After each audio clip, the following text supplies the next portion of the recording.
Good morning, everybody. My name is Mahidas Keshavarz. I am the founder and director of the Make Agency, and we are a PR and strategy company based out of New York and Los Angeles. I welcome you all to today's conversation around caste and colorism, challenging the standards for love in biased societies.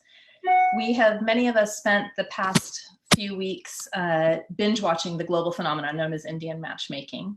This show hits a chord for many, but especially for immigrant communities of color for whom the issue of arranged marriages remain quite prevalent.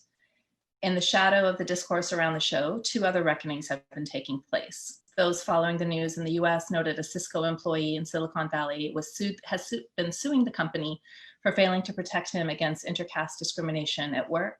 The case amplifies the fact that caste systems are an active form of discrimination that persists not only in India, but within the Indian American diaspora as well. Secondly, the Unilever's Fair and Lovely brand announced that all skincare products under its umbrella would have the words fairness, whitening, and lightening removed. And Shaadi.com agreed following a petition to remove the color filter from its dating and marriage website. In light of these developments, both new and historical, we have an incredible lineup of women today and leaders to talk about the issue of caste as it continues to be exported among diaspora communities. And similarly, as many South Asian and other brown communities align themselves with the movement for Black lives, the question remains, how do we highlight the hypocrisy of colorism among our own societies? So I want to introduce our incredible panelists today. I will begin with Meena Varma because we share a position on the Council for Minority Rights Group International. She is the director of the Dalit Solidarity Network, which provides overall leadership for IDSN strategy towards the end of eliminating caste discrimination. She is also the chair of the Minority Rights Group International and has been a board member and treasurer of the Ethical Trading Initiative. Smrithi Mundhra is an Academy Award-winning director and producer. Her latest film, St. Louis Superman, was nominated for a 2020 Academy Award in the short documentary category. And her debut feature, a precursor that brings us all here today, is a documentary called The Suitable Girl, which I encourage everyone to watch. It premiered in competition in the 2017 Tribeca Film Festival, and she is a creator and executive producer of Indian Matchmaking.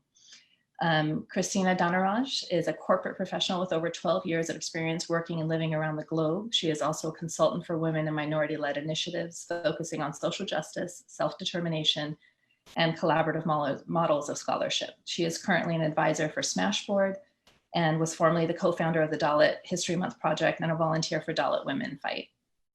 Thenmozhi Soundararajan is a Dalit American artist, technologist, and the executive director of Equality Labs, an art and technology startup supporting South Asian religious, cultural, genderqueer communities in the United States and South Asia.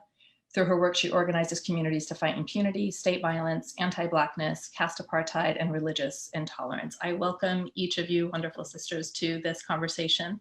I wanted to start with you, Smrithi, of maybe giving us a brief overview of how Indian matchmaking came about and some of the challenges and shortcomings that you faced in the creative process and since. Sure. First of all, thank you for hosting this and having me here. I'm so honored and excited to be here and dialogue with all of these wonderful women. Indian matchmaking started as in a meeting at Netflix, shortly after A Suitable Girl premiered and won an award at the Tribeca Film Festival. This was around in late 2017, and at that time Netflix was pre-launch in India. They were just at the brink of really ramping up their global content offerings. And India was a big focus, for Netflix at the time. So they asked me, to pitch them ideas about, things to make in India, particularly in the nonfiction space, which is very, in terms of mass consumption, it's still very emerging in India. And I pitched them an idea about, diving into the marriage industrial complex and our specific, entanglement with the idea of marriage and matchmaking through the lens of one particular matchmaker who I had known for a very long time. And that's how, it took a long time to get to put the show together. It was, the format is very different than I think we've seen either in the West or in India in terms of dating shows. It's not quite reality. It's not quite, you know, fully documentary. It's somewhere in between. And so the idea was to really to have all the participants be real people, you know, who are actual clients of the matchmaker and, you know, who are going through this process in a genuine way, and not sort of casting for people who would typically respond to casting calls for reality TV. But, you know, it was tough, you know, to get people to really agree to open up on camera about this very vulnerable, typically very private, you know, part of life. And I'm grateful for the ones who did. But it was tough to put the show together for the first season, but I'm optimistic if we're lucky enough to continue making the show, we can do even more now that we've done it once. Smrithi, the show has been super popular, and I think it spent quite a few weeks within the first top 10 things of lists of things to watch on Netflix, which is no small feat for a woman of color to create something like this. But it's also been met with some controversy and some backlash on it. And I thought I would turn it over to Meena to kind of give a little bit of context to some of the concerns that people have raised around the show, and then go from there. Unmute. Oh, no. Sorry, delighted to see this glorious, glorious imbalance agenda. And I'm just delighted to be here. And Mahidas, amazing. Thank you so much for pulling all this together. And I think kind of reflecting kind of on what you've just said, Smrithi, but also having, you know, admitting to having binge watched the whole series, almost through hands like this, and the excuses, as far as I was concerned, was kind of research, but it was did raise so many questions for me, because what it exposed is everything it didn't say, and to me, I think that was the main thing. I mean, you're around this table now with some amazing women that will have obviously things to say about this, but I think, you know, what it didn't say, but what it implied very, very clearly was the casteism, sexism, racism, you know, and colorism. I mean, everybody on that program was extremely fair. There was no mention of caste. There was no mention of color. And even one of the I don't know, participants, whose sister was married to an African American. That was just glossed over. He was just an American man. And it was just like completely missed that nobody raised this, despite her father sort of talking about who her next partner should be. So, and I think that was the thing for me. I don't know how much of that was cut. I understand there would have been difficulties and sensitivities, but there are sensitivities outside of that space that I think there was an opportunity to maybe address, and I'd like to see, you know, when we kind of go through this conversation, maybe how a new series could expose the realities, because, you know, we're talking very rich, very pale, very privileged people, and, you know, I think it's really important that that is not a reality for 90% of any population, whether it be in the US diaspora, the UK diaspora, or back in India. So, you know, I think throwing that in as part of the conversation today is something that I'd like to unpick a little bit more. So, Thenmozhi, I wanted to ask you a question in this, because you've written and spoken so extensively about the Dalit experience in India, and how that kind of gets also exported to different communities. And I wanted to hear, for people to hear a little bit from you about how the lack of racial, class, and queer kind of sexual diversity among those represented in the show kind of reinforces some painful stereotypes for folks. Did we just lose Thenmozhi? Christina, maybe I can turn it to you then until we get Thenmozhi back. Yeah, please. Sure. And Christina, you actually, I should say, have written really beautifully and eloquently about being a Dalit woman and in the dating world. So I thought maybe you could give a little bit of insight and experience as to what that is like for people who aren't seeing everything through the lens of Indian matchmaking show. Sure, of course. I kind of agree with what Meena said. I binge watched the show as well, and it was kind of a hate binge watching, you might say, because I found it very entertaining, I must say, but also very triggering at different levels, because I grew up in India as a Dalit woman, and I've been through this process myself, both as an individual, and our family has been through this process, and it was a terribly humiliating and a terribly horrible experience to go through the system of arranged marriage, where time and time again, the offers that come through people and mothers of boys and parents and families would try to continuously probe and ask you your caste, right? It did not matter who we were, how educated we were, how attractive we were, or how loving we would be if there was a match that happened, but caste mattered so much.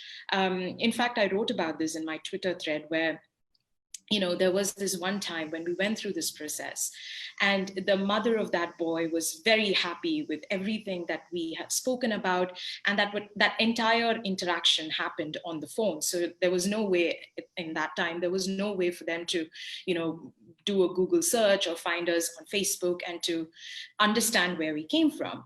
But from the interaction on the phone, there was no way for them to, land on which caste we came from. But the moment they saw us, it was something that they could not handle, and so they very, very easily kind of placed us as Dalits. And the reaction that we had to go through after that was extremely terrible.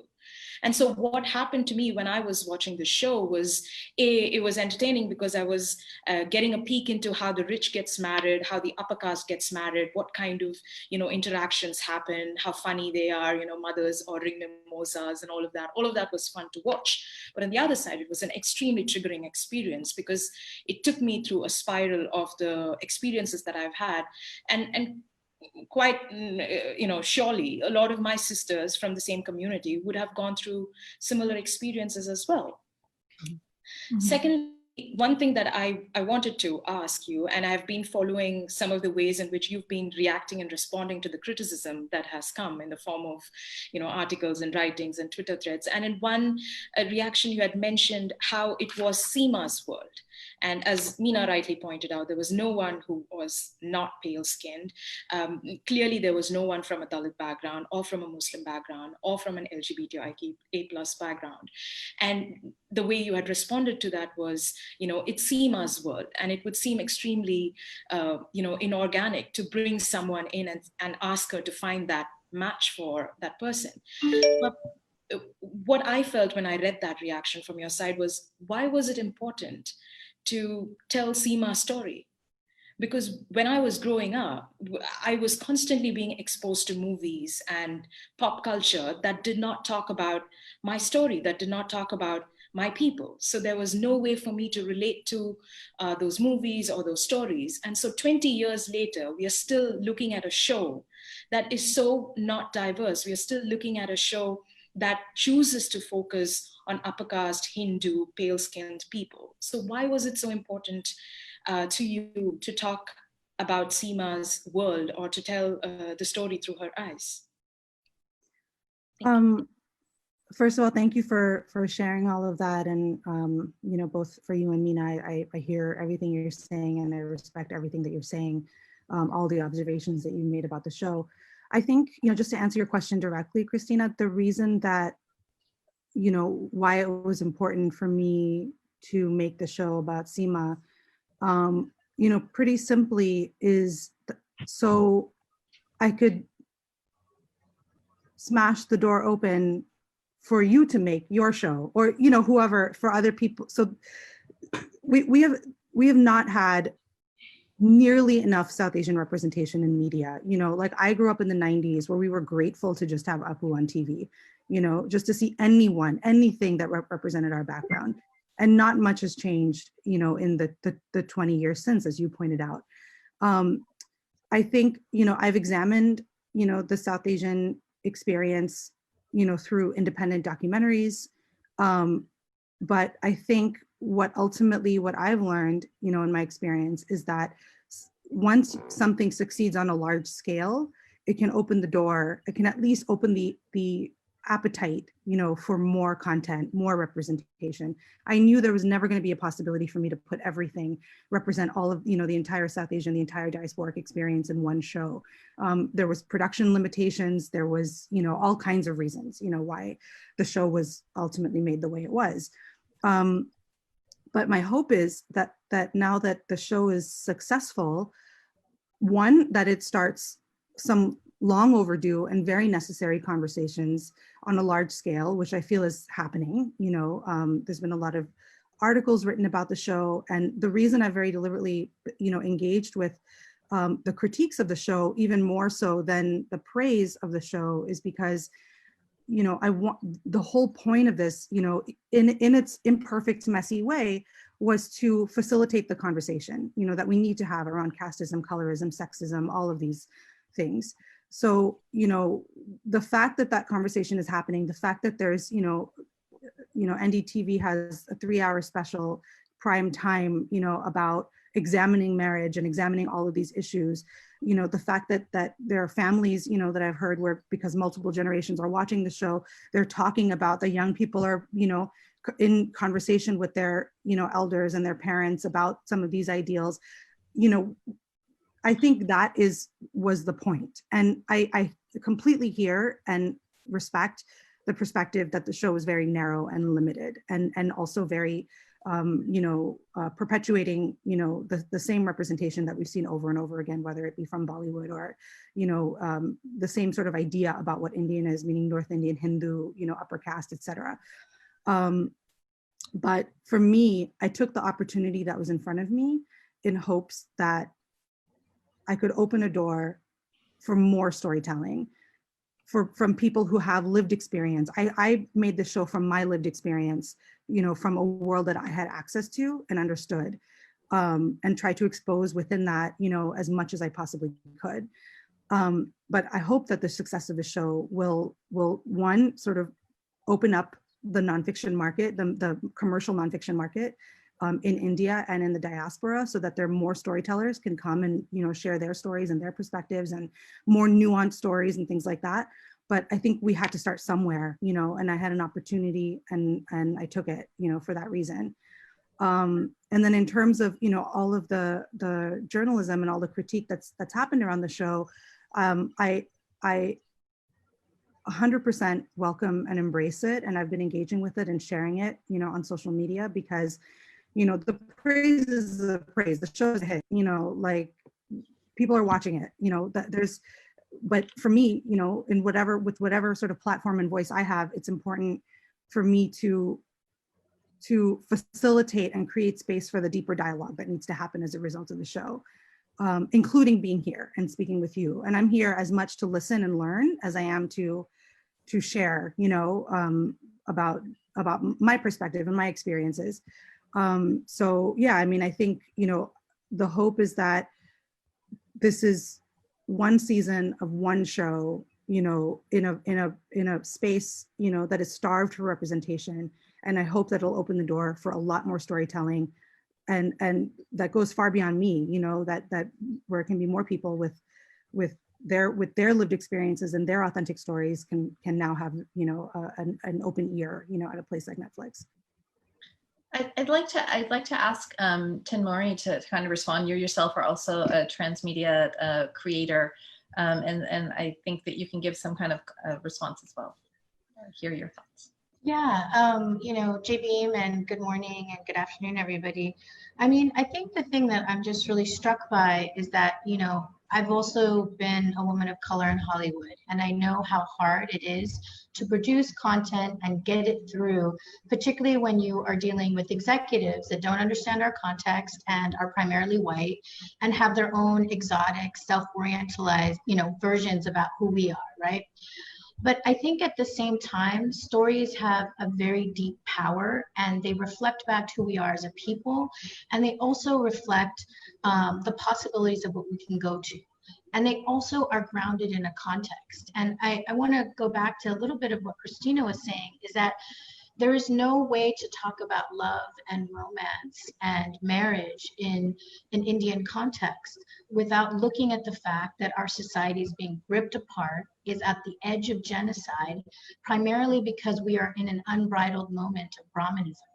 And to me, what's so, it'd be kind of like having a series about white families talking about how great it was to practice love and segregation at the time that you had a court case like Loving versus Virginia, and the enormous laws against miscegenation. And we have miscegenation laws in India that come from Hindu scripture with the Code of Manu. And that really is the background of the purity and pollution that guides the whole framework of what is a suitable couple. I mean, you made a film called The Suitable Girl, so you know that context of a suitable boy. But as a Dalit person who reads that content or is exposed to it, it is a very violent reality where you are constantly in real life faced with the fact that you're never good enough, that the purity and what is a good family or a suitable match is never your family. And that if you do divides that are interfaith and intercaste, you are faced with impunity and violence and oftentimes like great pain. And in the diaspora, there are actually a lot of interfaith and intercaste couples, many of whom have actually fled India because they could not stay in India because of that. And a lot of the children that come from that experience feel very outcasted when they meet other members of the diaspora because of how casteist they are about, oh, well, you're not really this. You're not really an Indian because you don't go to temple. You're not really an Indian because you don't do this. And I think that like our duty as filmmakers and storytellers are not just to tell the world as it is now, but to tell the world of what could be, to create and make a way for the impossible through the unexpected and through the power of connection and hope. And I think that, the thing that strikes me about Netflix's programming in India is that it's very strategically focused on soothing the soapy desires of dominant caste people. And, and it's happening also, like this event is happening at the time that we got the announcement that Hassan Minhaj has been canceled, right? And the voices of caste oppressed and religious minority creatives are not given the same platform at a time when we're actually on the urgent front lines of changing the possibility for the subcontinent. Because again, this is not happening without a context of violence. We are at the edge of genocide. And the one thing I kept watching, like, I'd see the biodata photos, of everyone's resumes. And in community, like most of the people named the caste that they were looking for: Kshatriyas, Rajputs, Brahmins. And it was so casual for them. And, people have always told me that caste doesn't exist in the diaspora when they're from a dominant caste. But the area where it always comes out is marriage. That's why there's all these cruises for there's like a ready cruise where you can go to meet like ready suitors, right?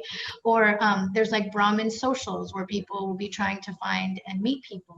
And so the vetting that happens in this space is so,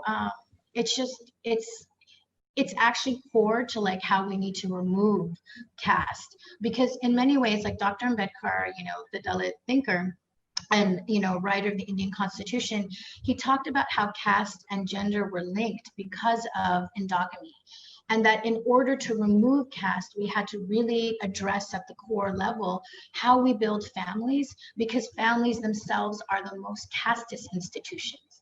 And so I think in some ways, and we know this like very deeply, like in the Indian context, because there have been very, very painful honor killings of Dalits who have married dominant caste girls, and the dominant caste girl will be kidnapped back by her family. But meanwhile, the Dalit person in that couple will be hashed alive, will be slashed alive. There's this one, Shankar and Kausalya, where there was literally CCTV of his body being chopped alive by thugs.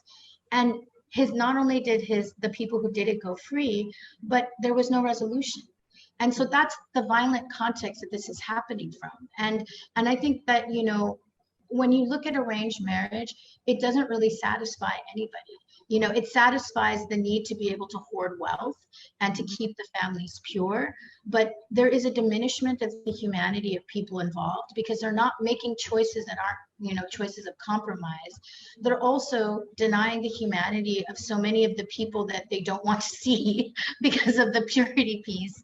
But also the system itself is at the core of the violence of the caste system.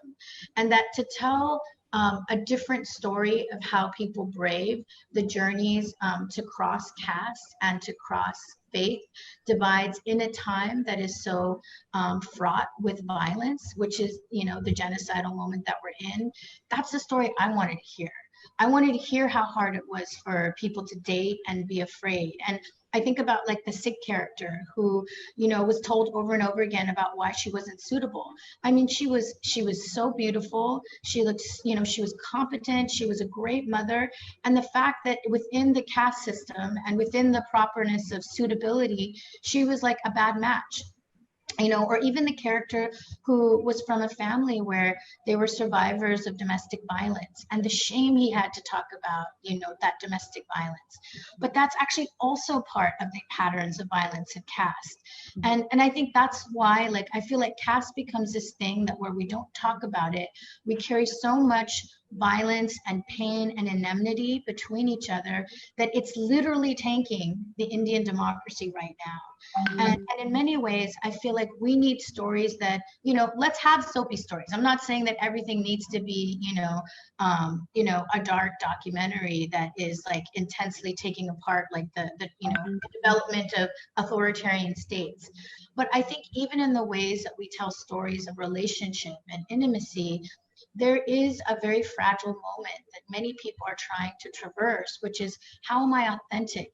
How can I still find love? How can I build family in a time that is deeply insecure and that the person I love is not represented? And that if I love this person, I might lose my family. And I really want to bring up that case of Loving versus Virginia, because, you know, some of the first Indian Americans, when they would make cases to be citizens, they said that they, you know, and I'm thinking of Bhagat Singh Thind and A.K. Mozumdar, they would make cases that they deserved to be American citizens because they were brown white people, because they were upper caste.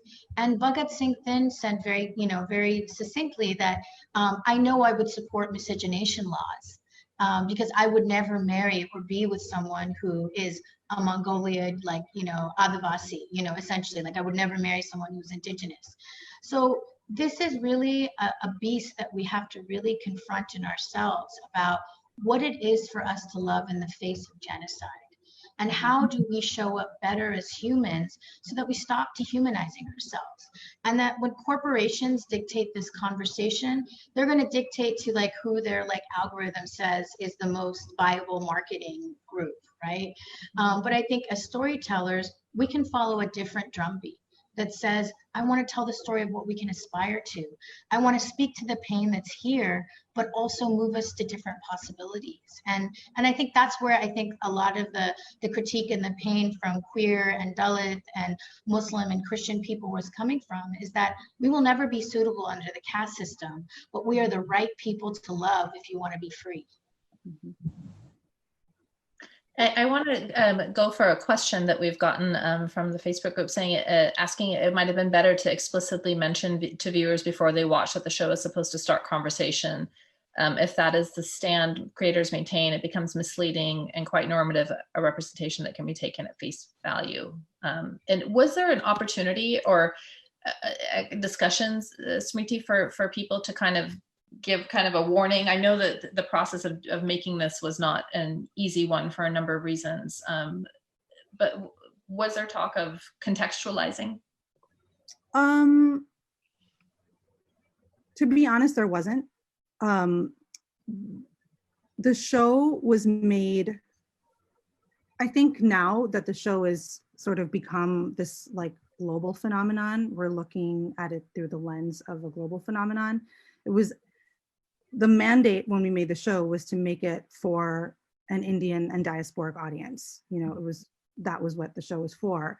So it was always a balance. And look, I'm not saying I did this perfectly or did it right. And I'm learning a lot, you know, as I speak to you and you guys are, you know, doing the incredible, labor of sharing all of, your experiences and your thoughts with me. But, it's all, when you're in the edit room, when you're making those decisions, it comes down to everything is a decision. And it's, for me, the choice was, I'm not making the show for a non-Indian gaze, for a Western gaze. So I'm not going to explain things, that Indians know inherently, or will be able to understand, without context. And similarly, it was a deliberate choice to not, would have been easy to edit out the 3 or 4 references to fairness. It would have been, possible to perhaps cast, a Muslim person or a caste oppressed person or someone like that. But the idea was to not sanitize or make the process or make this world seem more inclusive or progressive than it actually is. It is not inclusive. It's not progressive. It is extremely patriarchal. It is violent. It is all of those things. And I think, within the context of making a mainstream dating show, that was intended to, appeal to a wide audience, I tried to leave in, as much of the ugliness as I could.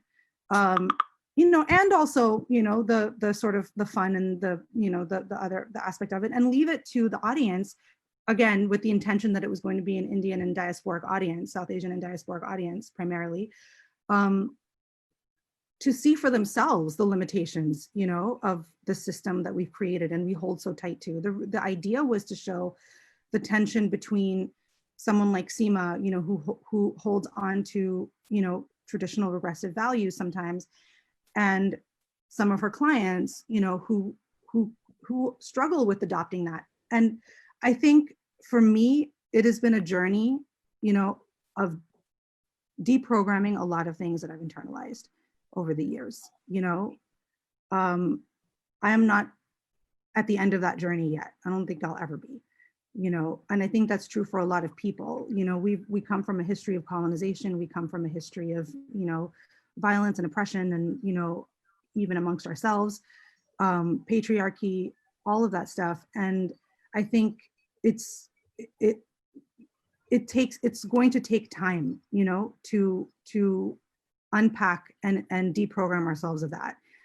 And, for all the critique of the show, the one thing that I do hope that it moves forward is this conversation, the very conversation, even if it comes through critique of the show, that is fine with me.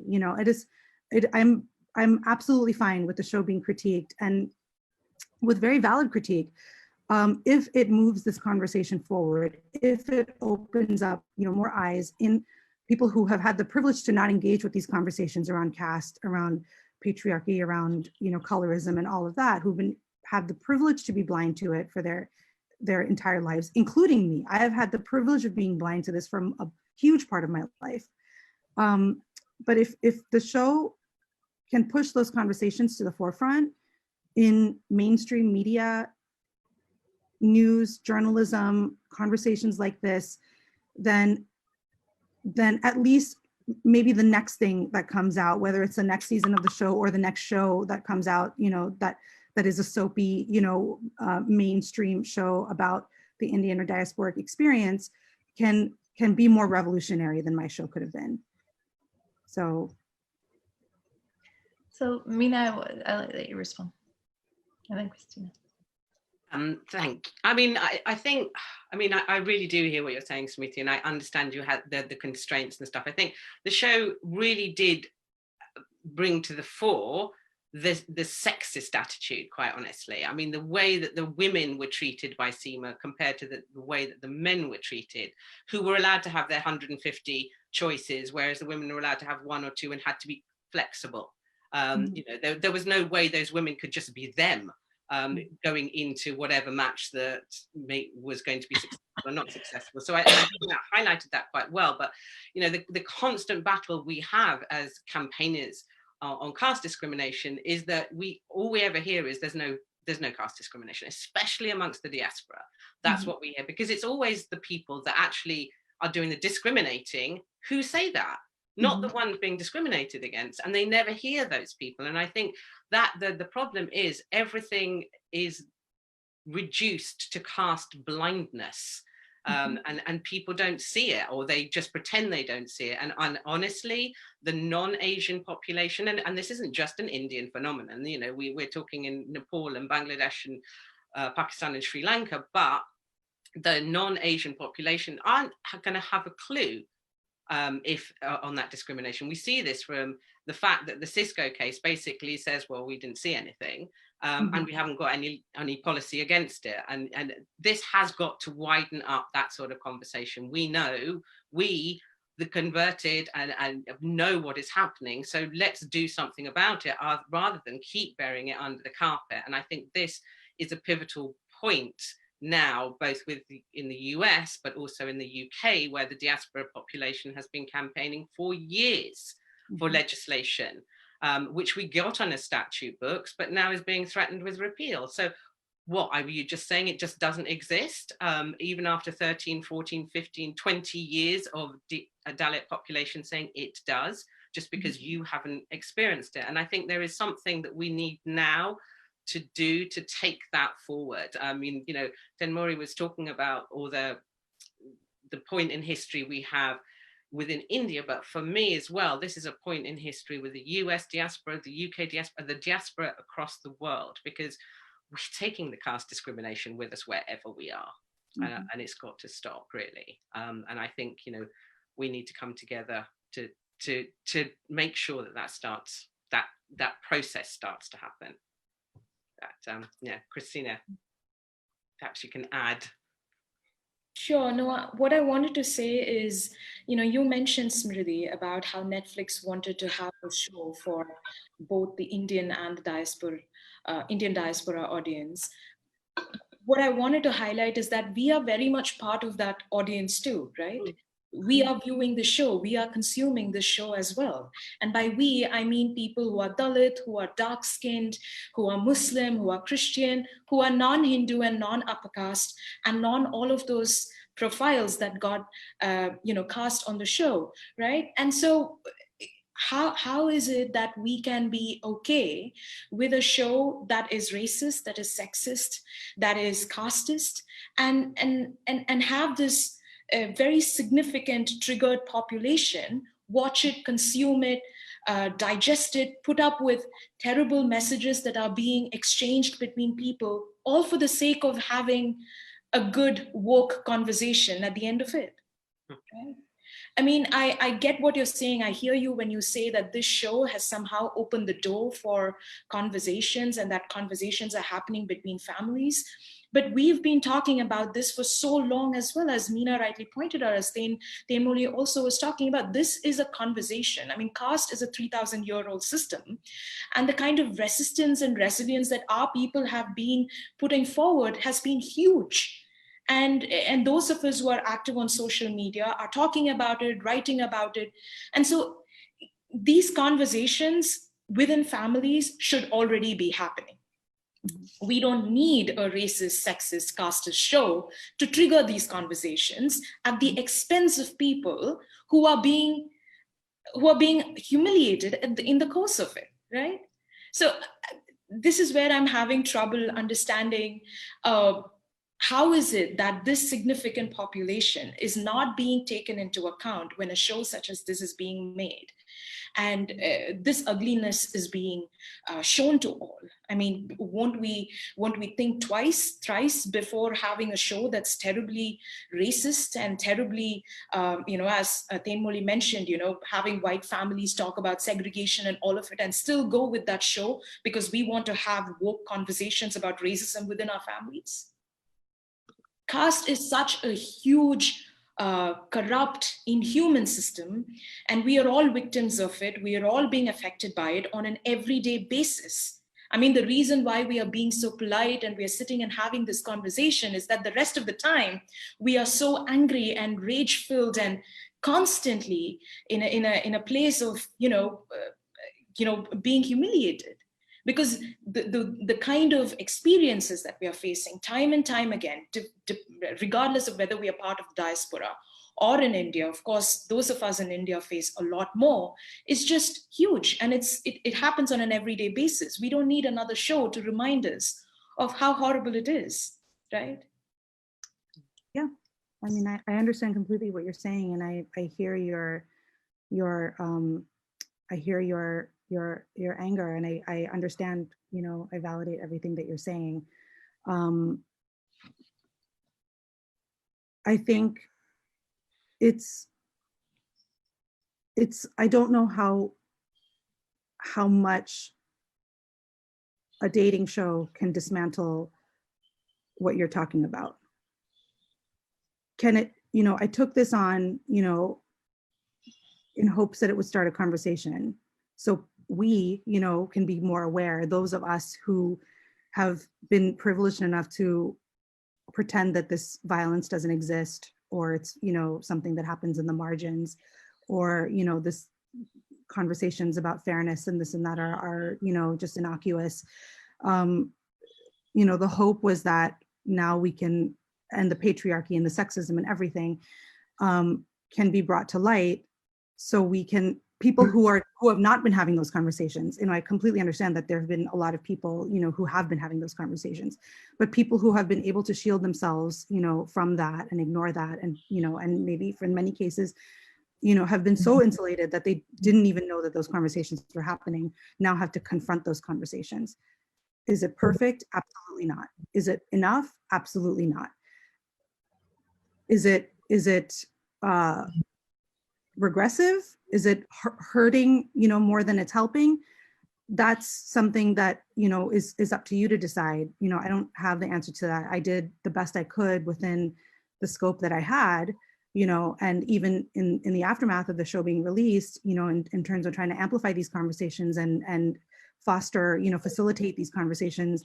Believe me, nobody wants me to be here right now, you know, in terms of, and having this conversation, you know, with you all. But I think it's important, and I think it's important for you know, for me to also, as somebody in a position, you know, of relative power and access, you know, to also learn and acknowledge the limitations of my experience and my knowledge. I'm learning a lot sitting here and listening to you all. I really am, and I appreciate you for sharing all of that. And I hear your anger. I validate your anger, and you know, I guess for me, you know, what I hope will happen moving forward is that I'm not the only, or one of the only few people, you know, who are given opportunities to make shows like this, because I'm going to make stuff that, you know, comes from my narrow experience, you know, my limited, relatively privileged experience. And, you know, of course, you know, I'm going to continue to push to be better and do better and create better. But there should be a lot more people. There should be a lot more people who are telling our stories, not just me, not just Mindy, you know, not just Padma Lakshmi, not just, you know, 4 or 5 of us, you know, should have these opportunities. The last thing I want to do is be another gatekeeper. You know, the last thing I want to do is be another gatekeeper. I want to be a facilitator, you know, and I guess for this show, in my messy, imperfect way, that was the hope, is to be a facilitator, make something on a scale that would get noticed and recognized, and prove that there's a market, there's an audience, there's reaction, there's nuance, you know, there's nuance, there is a diaspora that's not just, you know, like one thing. And then hopefully like open the door for more conversations, more content, you know, and more perspectives. So, yeah. No, I think we have a bunch of questions that are coming in, and I want to acknowledge that we're going to get to those. I think one of the questions that I wanted to come back to, some things that Thenmozhi was saying in her response, and ask that in this light of Indian matchmaking and kind of so many of these things coming to the fore in such a time that's so fraught for the diaspora and for the Indian community in general, what are some of the ways that we can, in your view as an organizer, how then do we talk about these issues? How do we use these kinds of platforms to push things forward rather than kind of get, for lack of a better word, stuck in the critique? What can we do? So I think what's really important is that there's actually a lot of great models that already exist in Hollywood. And I think we can look at the work of Ava DuVernay, Oscar's So White, and even like, the storytelling of, filmmakers like Ryan Coogler, who was my classmate when I was at USC. And I think that, what I've seen in like seeing and working and building with other creators of color is that I think we have to trick the devil here, and we don't have to accept the limitations of power, particularly when power wants us to tell a story that lets it extend its power, and that we have to be able to use a radical imaginary to be able to open up more possibilities. And some of it is punching up. And for me, I think the reasons why we see the continual lifting up of dominant caste creators over other creators that come from more diverse backgrounds is because there is a myth that's told that, caste oppressed stories don't tell. Caste oppressed creators aren't viable. But we actually are the next billion users of the internet. If you really want to capture the future of the Indian market, you want to tell stories that center those of us that have been in the margins. And you want to have those people at the table with equity. And I bring that up because what Christina was speaking to is like really important, is that it's not that when we're not having these conversations that we're just angry, but that actually to even speak up as a Dalit woman or as a Dalit creator, you're not having the same experience as people who are Brahmin and creating.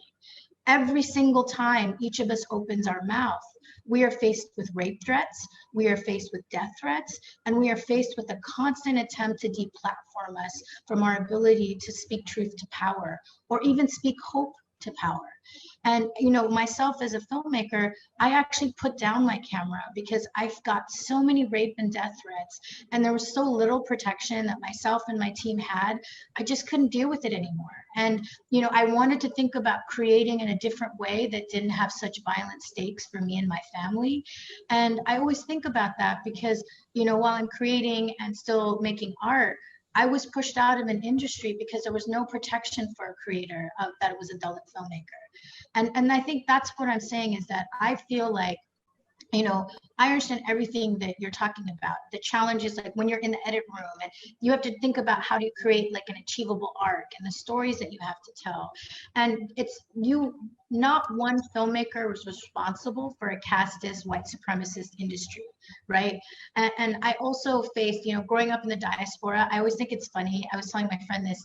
Me and my sister used to reenact that scene in Indiana Jones' Temple of Doom, where Molaram is like taking the heart out of the guy chained to the thing, mostly because that was the first time we saw Indians in a movie with Harrison Ford. And so we would react those scenes because it was the only thing that we saw in English that had us. And it was horribly racist, horribly casteist, right? But we were so hungry to be seen, and we were so hungry for stories. And I think that, what I would like to see out of this is, first, for all of the producers and venture capitalists and people that are financing, that are watching this, you are actually doing shitty business by not centering more diverse storytellers and more diverse options at this time. And also to think about this moment very similar to the Depression, where you have huge generational challenges. Like for us, we're dealing with climate change, a pandemic. In India, we're dealing with the genocide. In the US, we have Trump. And we can tell stories in the same ways that we have because that's the safe thing. But what people did during the Depression is they told stories of hope and possibility and different paths to power.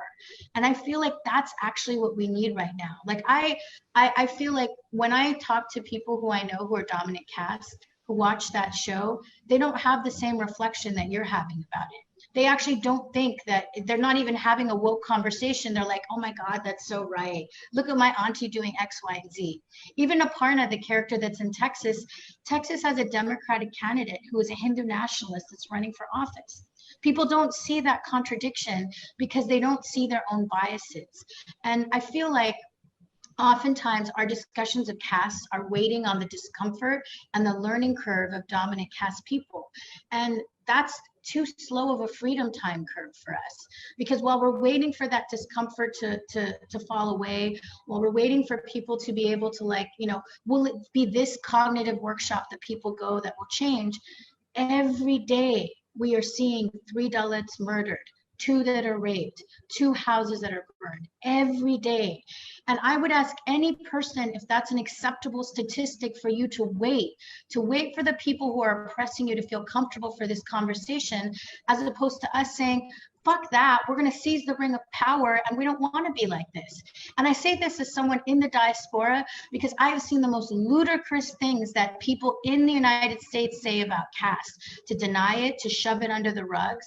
And yet in the United States, in California, you know, you have had ready landlords who trafficked young Dalit girls and made them their sex slaves. You have seen widespread Dalits speak to caste discrimination on the assembly line and in the C-suite. We are seeing verbal and physical assault here simply because dominant caste people can't see their own biases. And I would argue it's not that they're seeing caste, it's that they are experiencing the benefits of caste. And so they have no reason to want to speak to it. But guess what? In 2020, this is not the reality. People who are oppressed are speaking out and coming forward in whatever way that they can. And I feel like as creators and storytellers, what we should do is band together and say, we want something different.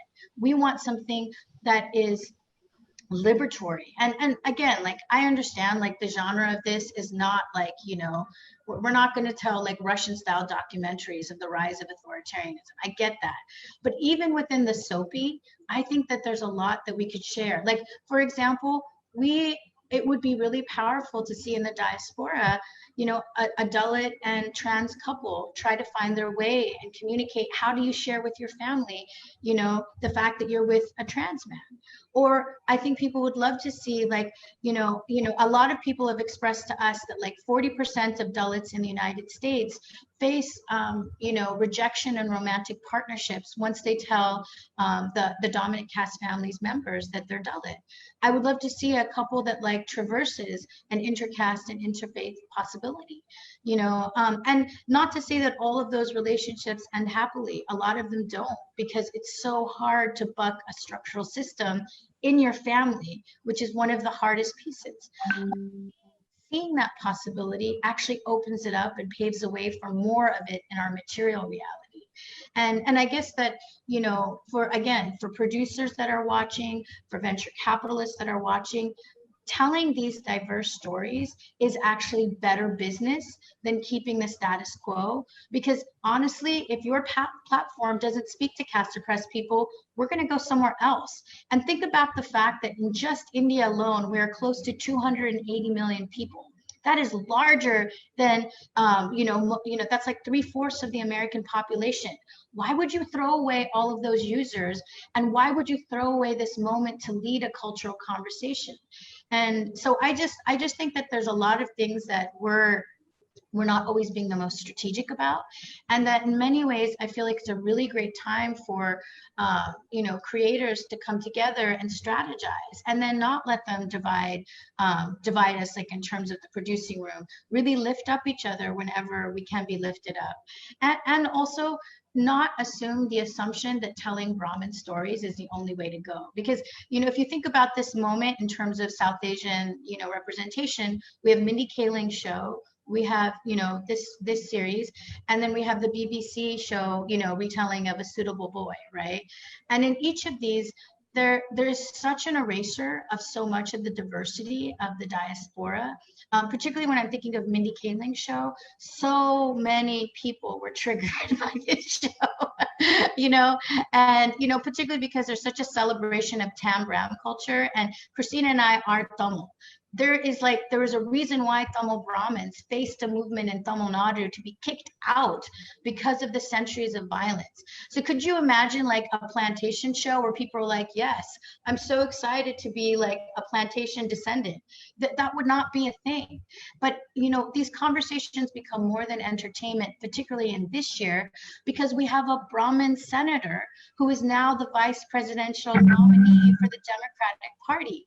And in so many of Kamala Harris's biographies, they talk about her being a Tambram and her Tambram family and like her Tambram grandfather, and that every time she ran an election, she would call her aunt or her chitti and say, break 108 coconuts for me, chitti. And I remember talking to my dad, who's livid that we have like a Brahmin candidate right now.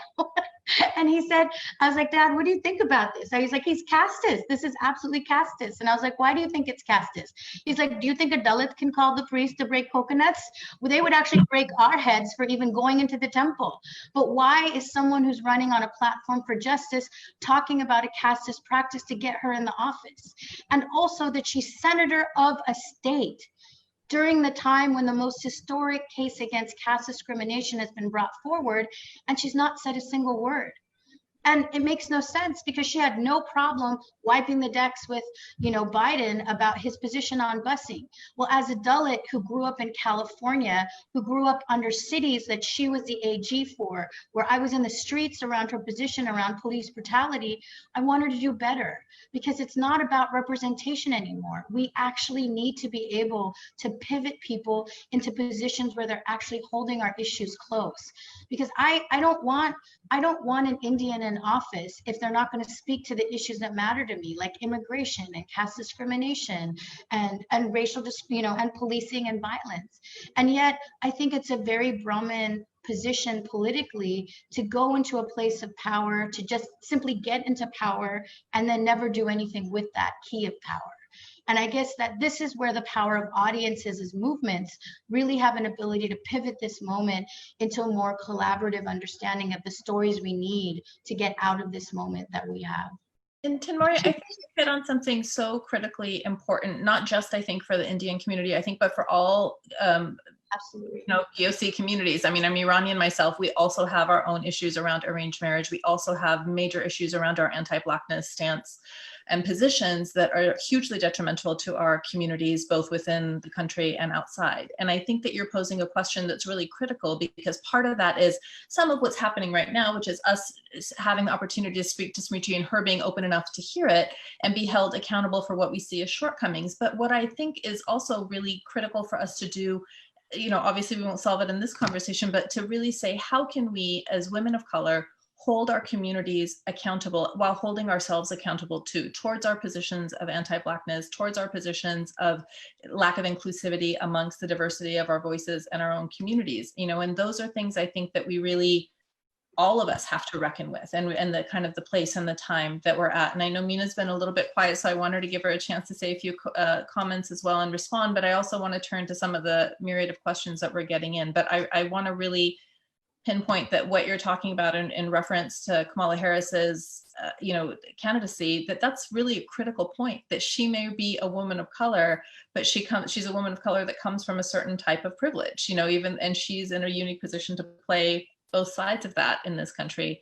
And how in that realm do we hold one another accountable? And I think that's something for us all to think about. Meena, let you. No, I mean, it's just, listening to everyone is actually equally interesting to me rather than just the talking. But I think, we are in a very critical period, and hearing what you just said about Kamala Harris, Thenmozhi, it was like, I think sometimes when you're not in there, you don't sometimes think of those questions. For me, the telling one has always been, I think I saw a tweet about about Kamala Harris's mother having brought up Kamala and Maya in the African American community rather than the Indian American community. And I was like, oh, I wonder why that is. And I mean, I know why that is because the Indian American community would have rejected them because he was Black. And that whole thing about anti-Blackness and colorism, actually is something that, we as Indians, we hear it all the time. I mean, that whole thing around colorism, the fair and lovely issue. And I think with Kamala Harris, yeah, you're absolutely right. Why hasn't she? Why hasn't she said anything about the case in California? I mean, unbelievable. I mean, it just didn't occur to me that, that she hadn't, or something, some sort of statement. And this is what I'm saying, whether it be in the US or in the UK, it's just constantly brushed under the carpet.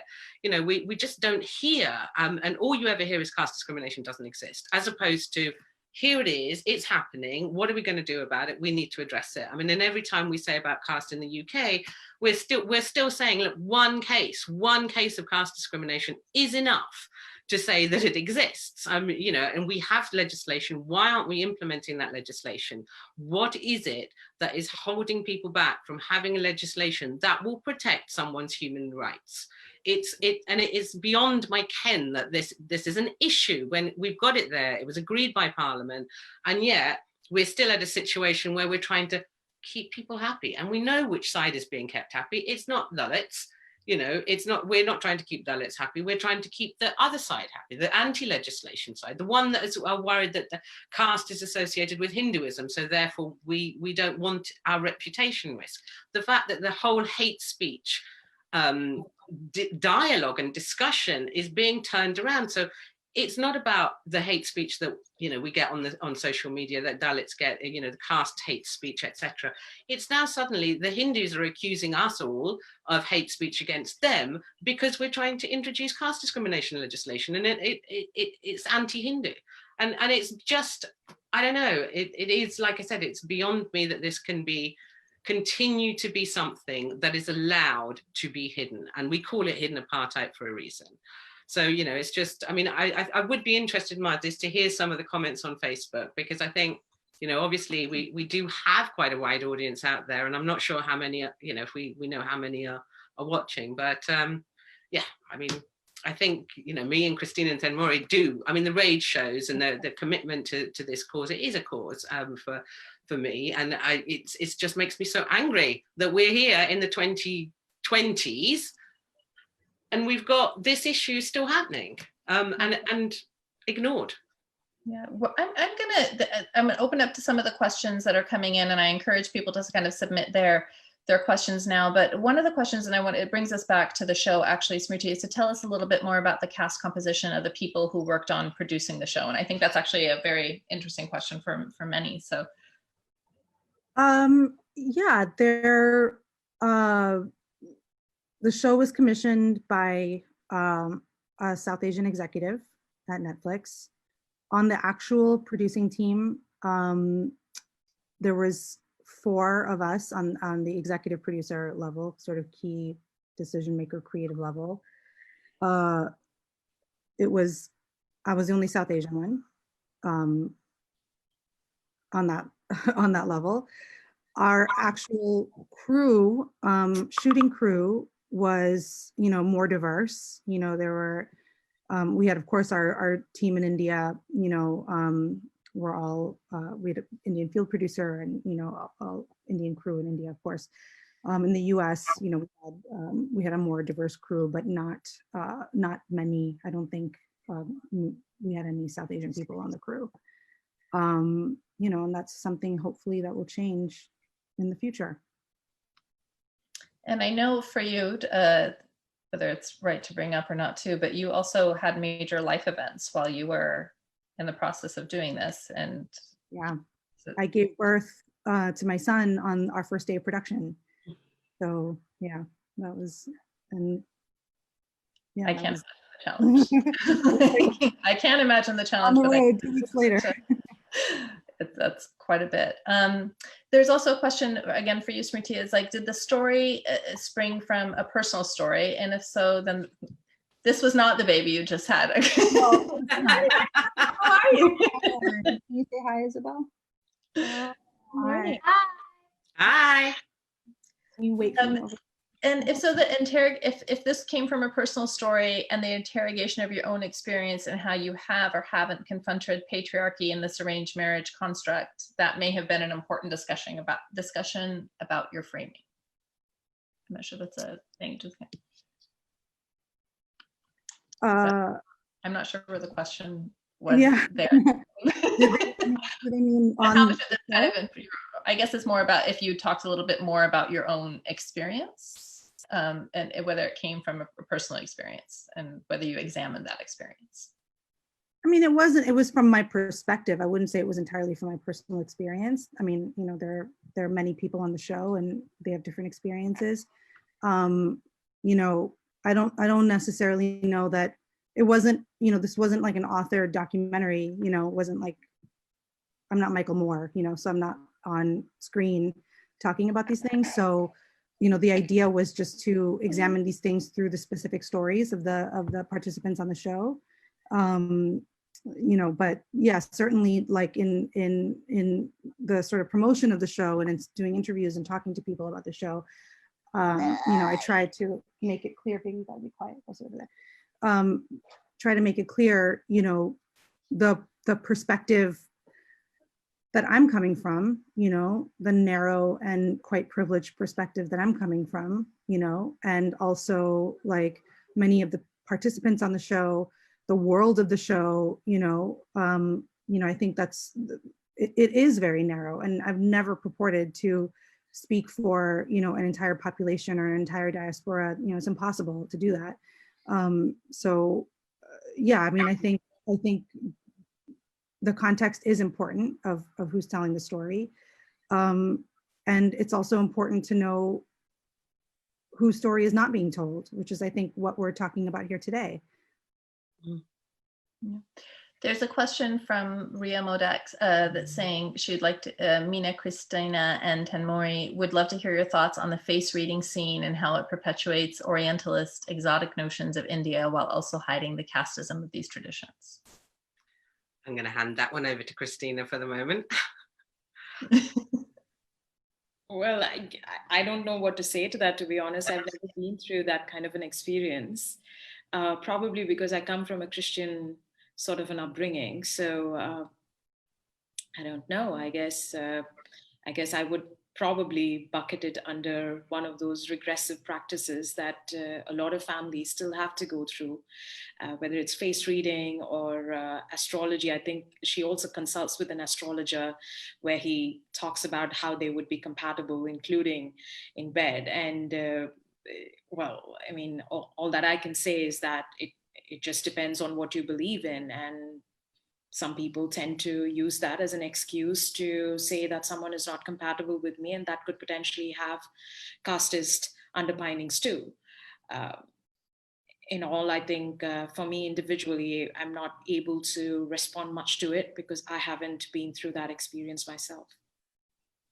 And I think the same thing. I mean, I was kind of, I know it happens. I mean, you know, I think everyone can tell from my accent. I mean, I'm UK based, and I've never had any of that face reading, astrology, palm reading, any of those things happening. And I don't know. I mean, I think I was wondering at the time, you know, because I started out with my criticism of, you know, privileged and oh so fair. I'm wondering, you know, and fairness doesn't necessarily denote a caste of anything. It just perpetuates the notion of casteness. And I think, you know, if you had a fair Dalit girl whose face was being read, I don't know whether what that would do, whether she'd be rejected because he'd be able to read her face and say she was a Dalit. I don't know. It's an interesting exercise, and one I do find very archaic. I was just going to say, I think there's a way to look at this also that's a little bit more complex. Like, I think that, for example, you know, in Tamil Nadu, there was a movement led by a leader named Periyar that was called the self-respect movement that very much, you know, said that in order for us to be free of caste, we have to let go of superstitious practices like this. So you don't practice, you know, astrology, and you don't practice, you know, these kinds of face reading skills, because they actually almost always lead to violence against caste oppressed people, because we will always be on the bottom of these kind of like magical sciences.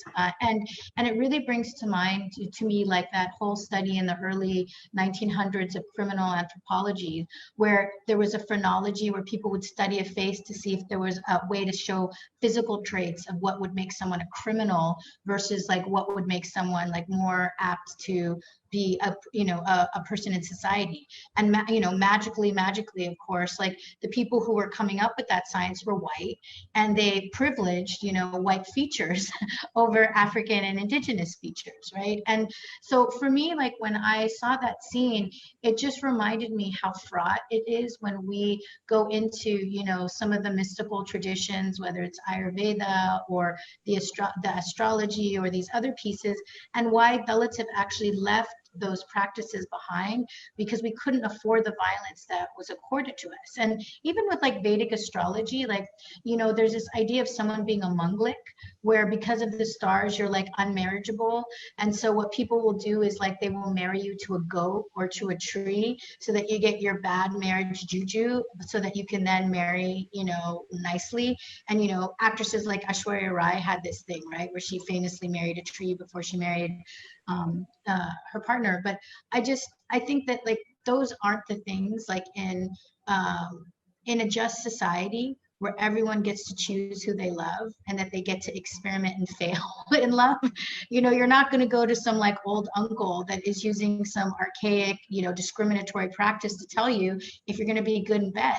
Ideally, you're going to be able to be sexually empowered enough to try and get a sense of your own pleasure and then find your relationships. But that's not an opportunity that's available to you within the world of arranged marriage and the spiritual advisors to it. So I think that to me was just another example of the casteist kind of framework of this space. But also ideally, if people are looking at it, they can consider like, why did my mom make me do that Vedic astrology thing? Maybe I don't need that. Maybe I just need to have therapy and the ability to like have like my friends who help me go out and date with equity.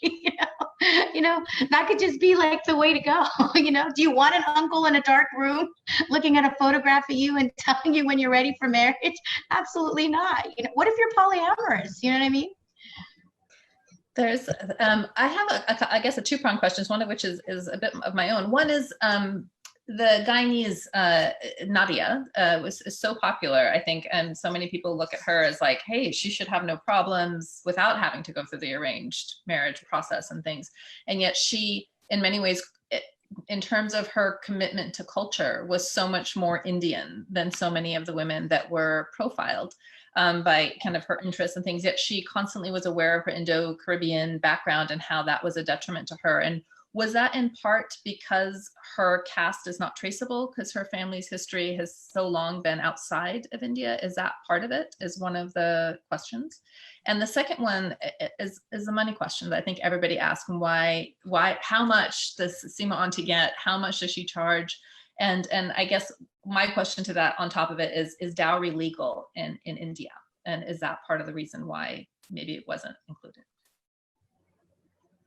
I mean, I'll speak to, I can't speak to Seema's fees, you know, that's for her to say. I can tell you, I know there's like a lot of rumors flying around about what she charges. I don't know where those are coming from or if they're necessarily true. In terms of dowry being legal, it's technically not legal, you know, but we all know that technically not legal is not the same as it doesn't happen. You know, it's not something, it does happen. It happens very much. It happens, you know, like implicitly all the time.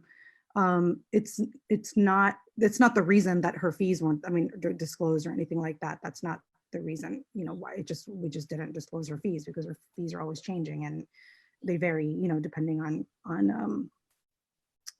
who she's working with, because she takes a lot of, you know, it's a business for her, but it's also, you know, it's like a sort of homemade, you know, kind of situation. So she'll take clients, you know, some will pay, some won't pay, you know, it'll just, it's sort of loose like that. And the question about Nadia, I don't know enough to be able to speak to why, you know, with authority in terms of why she, you know, was sort of rejected or struggled, you know, to be seen as Indian, or why she, you know, presents herself a certain way. But it feels like there's something there, you know, it feels like there's something there, that something there about her identity that she, within the sort of, you know, diasporic experience, that she struggled with. And I thought that was interesting, you know, I thought that's sort of an aspect, you know, that was one way to sort of break from, you know, a little bit from like the very, you know, like Indian immigrant, you know, like come straight, you know, like our parents came here as immigrants, you know, type of narrative, that there are other experiences, you know, within the diaspora. But I don't think I can speak with authority in terms of her intention, you know, or the intention of her previous relationships in terms of why they didn't work out. I think Thenmozhi maybe has a couple of comments on it, and I want to acknowledge the time and say that we're going to wrap this up briefly. So I wanted to give Thenmozhi, if you can kind of give us a little bit of what you might see as the history of Nadia's trials and tribulations.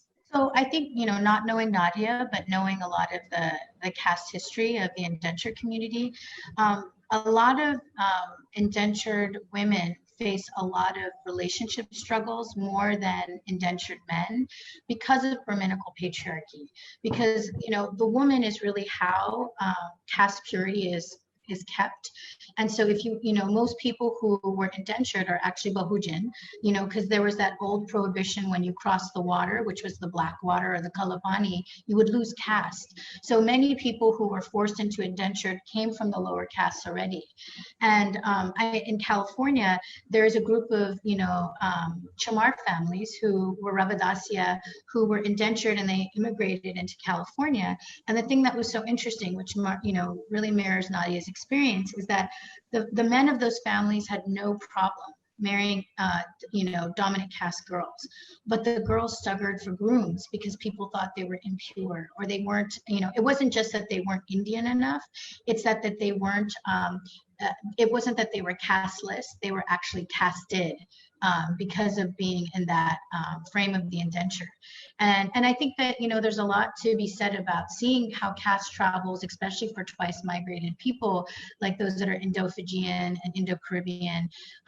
But in all of that, I felt like, you know, what I thought was so poignant about her story was that something was happening to her. She didn't have enough language or context to understand, and she kept trying to find love.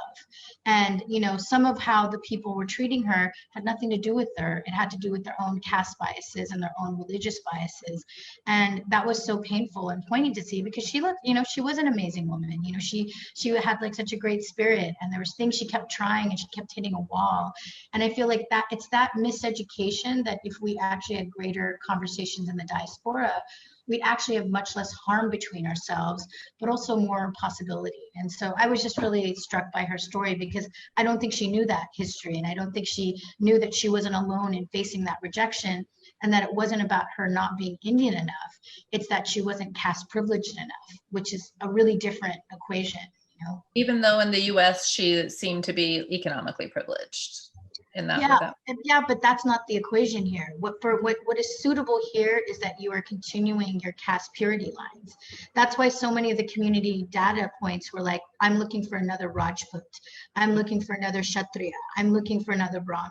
And when the biodata images came up, you could see that in the community questions. So Seema doesn't ask caste preferences, she's asking community questions.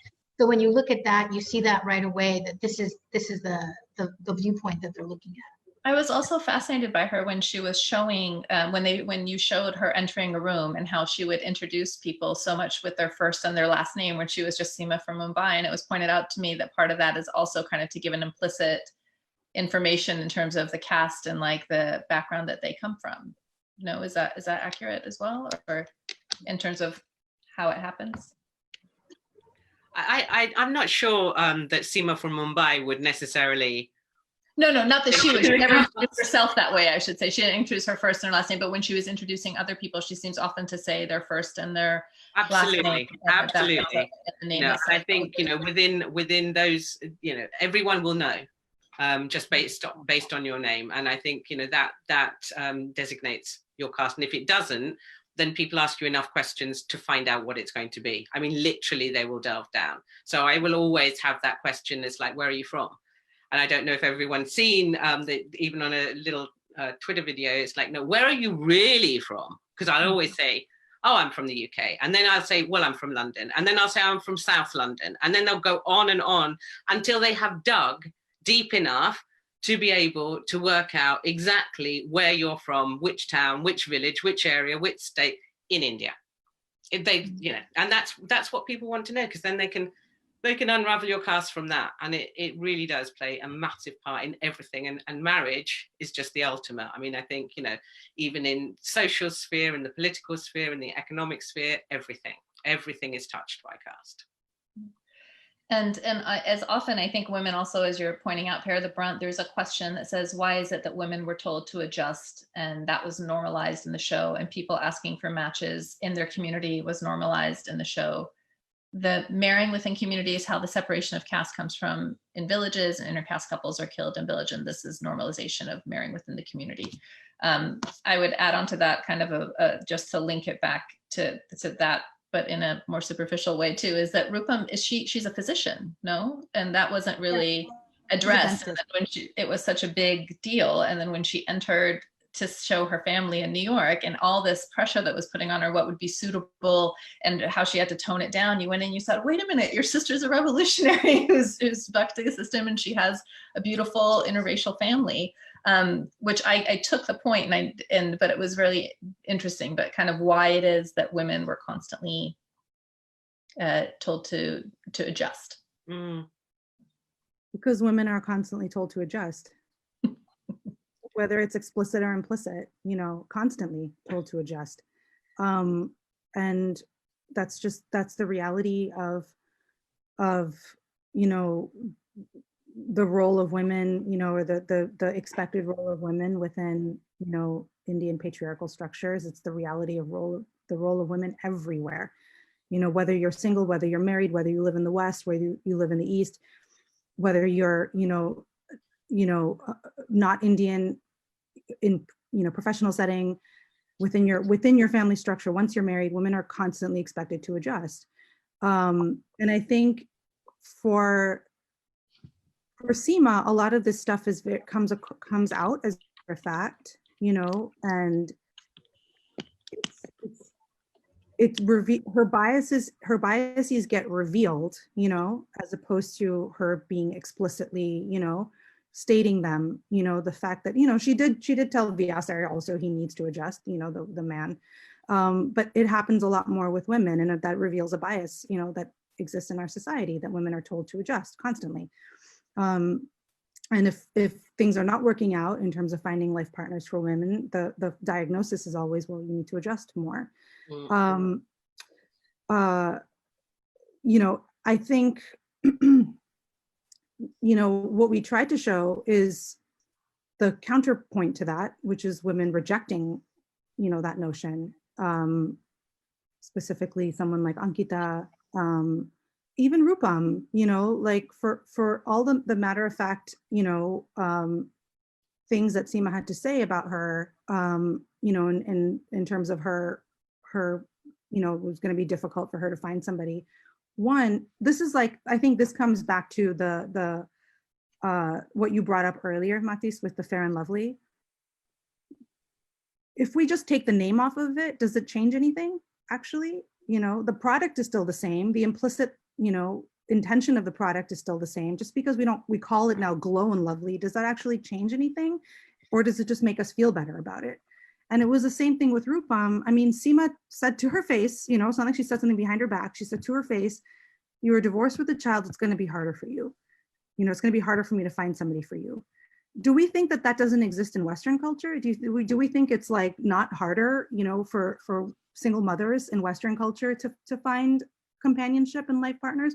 Of course it's hard. We just don't say it, we just don't say it as explicitly. And maybe, it's harder in Indian, of course it's harder, there's an added layer of, stigma in Indian patriarchal culture. But I think, we can't dismantle things if we're not willing to name them, and I think that's what we're doing here today, and I think a lot of that is what, I tried to do in the show, is just rather than like making everything seem nice and seem progressive and seem inclusive, I'd rather, in whatever messy way, name the problems, put a name to it so we can talk about it and examine it, in the light of day.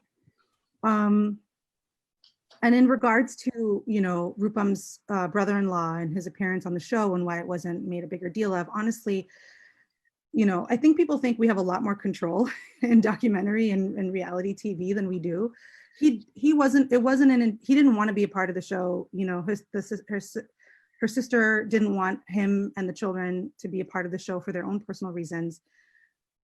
it was a last minute decision when we had an hour left to shoot, maybe less, when they decided to show up.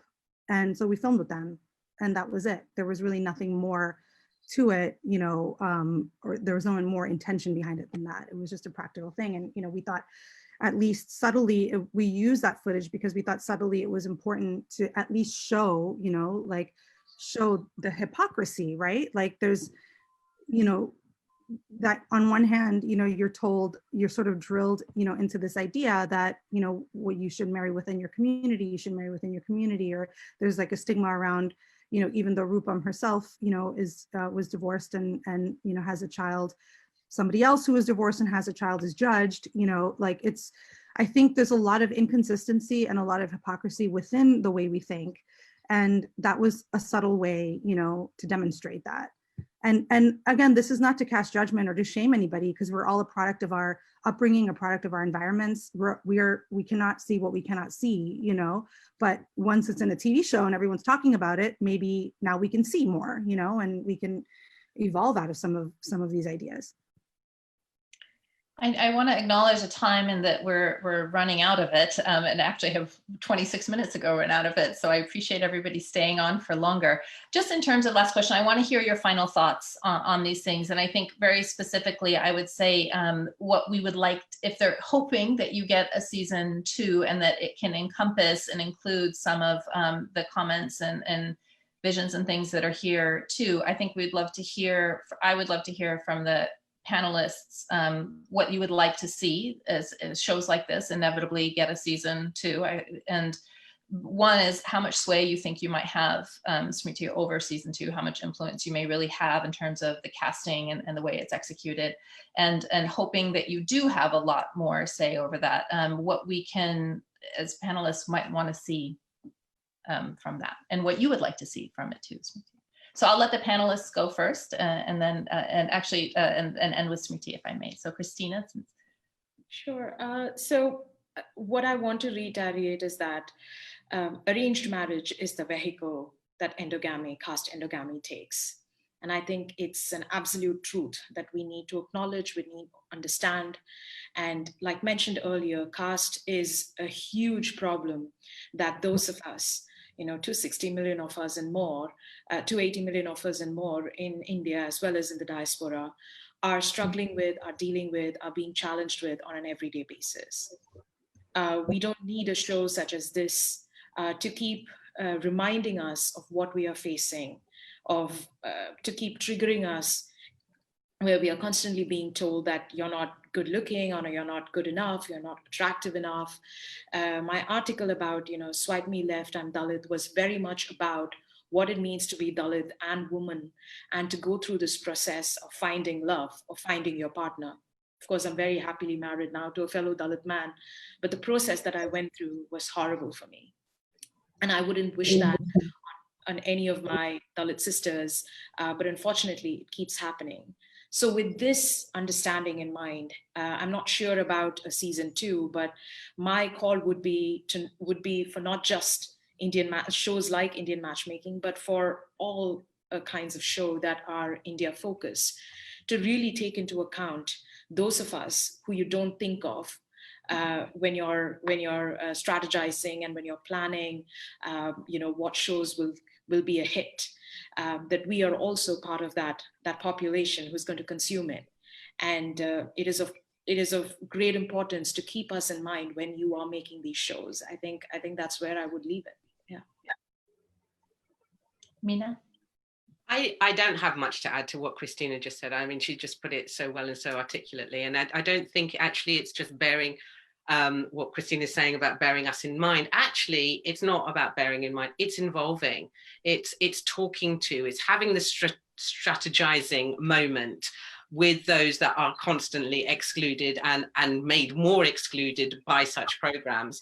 And I think that for me, that inclusion is the one that starts to begin to address, whether it be within programs such as this, whether it be in films, whether it be in the corporate boardroom, whether it be in corporations full stop. I think we've got to start turning this on its head, because every time we turn around and say it's something doesn't exist and we are caste blind, then it just perpetuates the system. And we need to become much more aware and actually talk to those who are being discriminated against most.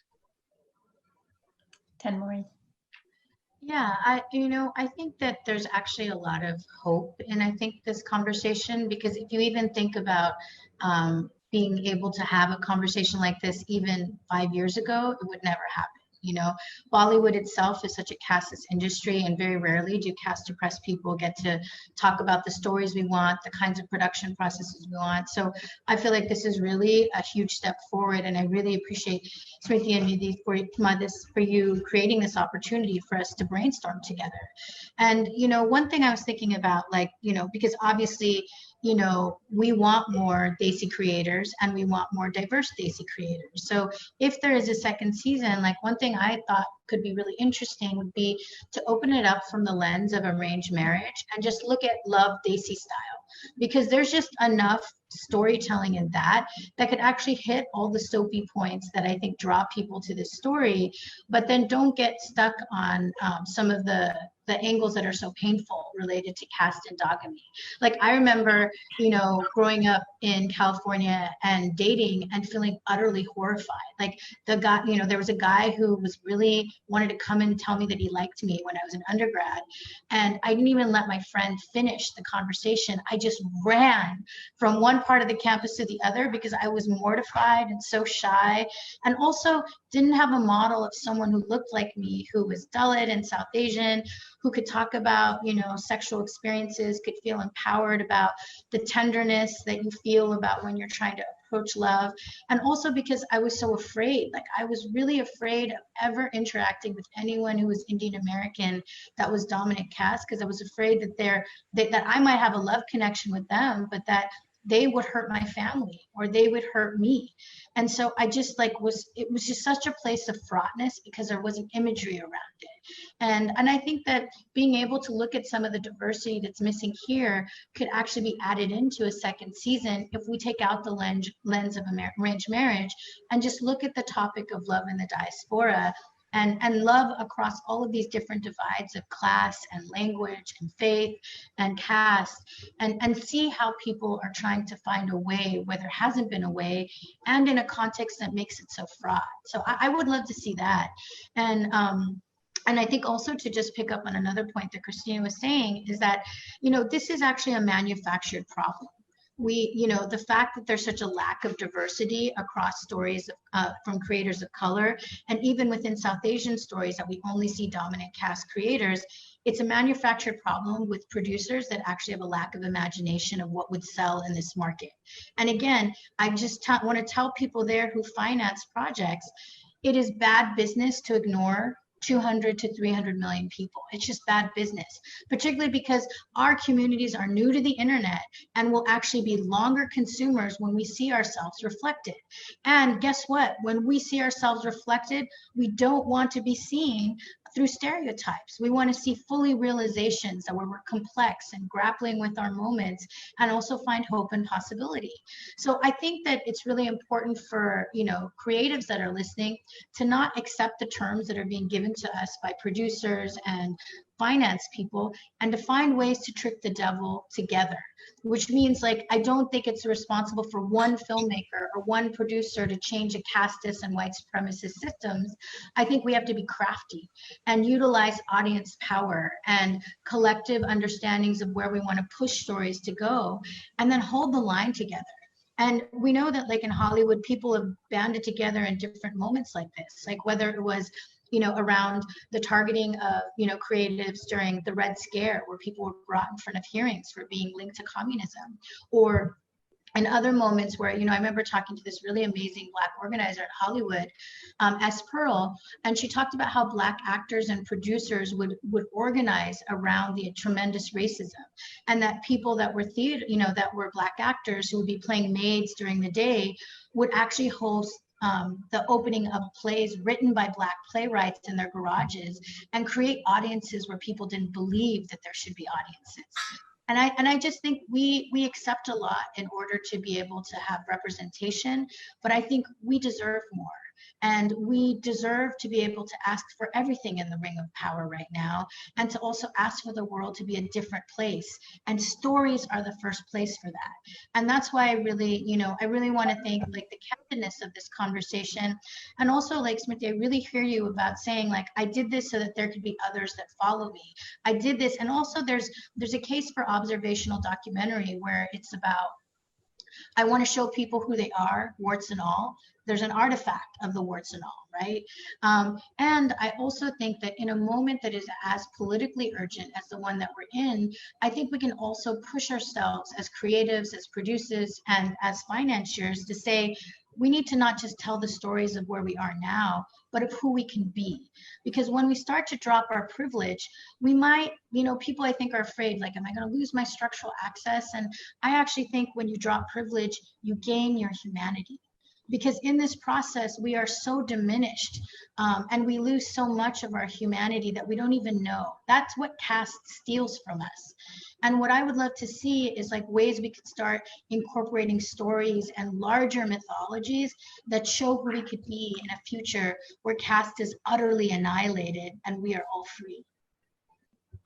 I also, Thenmozhi, I love everything that you are saying. And I think just to highlight, because you said it before, to also highlight the stories of people who have different gender preferences and are in partnerships that are unconventional in that sense. And I think the Indian community has so much to offer and teach the rest of us on that front, just historically and from different communities as well, that I would love to see. And before I turn it over to you, Smrithi, for like the closing comments and things, I want to say that I have the privilege of being a bridge between many of you, because I know you all outside of, not all of you, but many of you I know outside of this platform and your activist work. And Smrithi is one of those people, and I've heard her say this so many times of bringing people along for the ride with her, and she's saying it today in terms of not wanting to be the gatekeeper. So I'm really hopeful that this conversation leads to different opportunities for partnerships across these different lines for all of us. And since I am Iranian, I always have to quote some sort of poetic moment in Hafez, which is, the subject for tonight is love,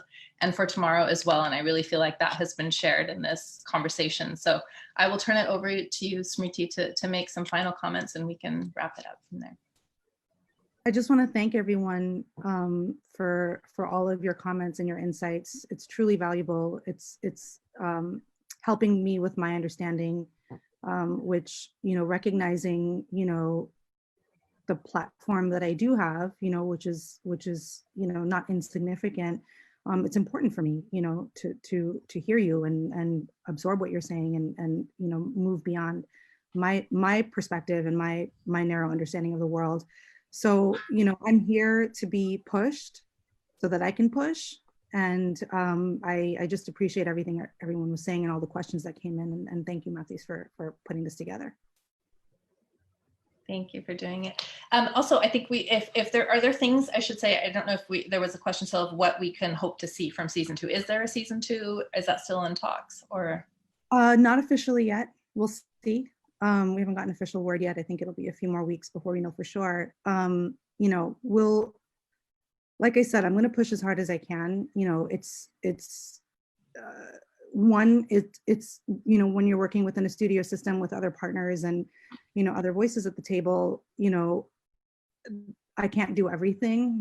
I don't have complete control over this particular, product. And also when you're making something that's documentary,